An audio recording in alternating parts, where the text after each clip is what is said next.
कस्बे के बिहारी मंदिर में चल रही 7 दिवसीय श्रीमद् भागवत कथा ज्ञान यज्ञ के छठे दिन की कथा व्यास पंडित नरेंद्र उपाध्याय ने विभिन्न प्रसंगों पर प्रवचन दिए।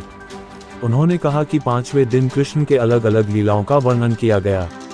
माँ देवकी के कहने पर 6 पुत्रों को वापस लाकर माँ देवकी को वापस देना, सुभद्राहरण का आख्यान कहना एवं सुदामा चरित्र का वर्णन करते हुए कथावाचक पंडित नरेंद्र उपाध्याय ने बताया कि मित्रता कैसे निभाई जाए ये भगवान श्री कृष्ण सुदामा जी से समझ सकते हैं।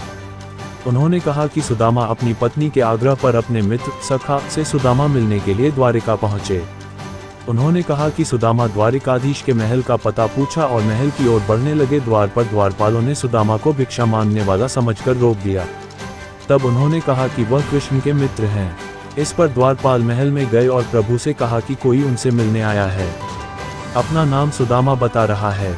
जैसे ही द्वारपाल के मुंह से उन्होंने सुदामा का नाम सुना, प्रभु सुदामा सुदामा कहते हुए तेजी से द्वार की तरफ भागे। सामने सुदामा सखा को देखकर उन्होंने उसे अपने सीने से लगा लिया। सुदामा ने भी कन्हैया कन्हैया कहकर उन्हें गले लगाया और सुदामा को अपने महल में ले गए और उनका अभिनंदन किया।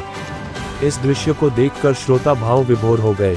उन्होंने सुदामा और कृष्ण की झांकी पर फूलों की वर्षा की। इसके बाद बैरागी परिवार द्वारा प्रसाद वितरण किया गया। इस अवसर पर उनके साथ उनके परिवार के सदस्य दिनेश बैरागी, चेतन बैरागी, कृष्णकांत, ज्ञान प्रकाश बैरागी, परेश बैरागी, जितेंद्र बैरागी, पत्रकार अरुण जोशी, ओम प्रकाश सोनी, एडवोकेट हरेंद्र पाठक, अंबिका पाठक, पूर्व नपा अध्यक्ष ललिता सोनी, दीपक कछावा सहित सैकड़ों गणमान्य लोग मौजूद थे।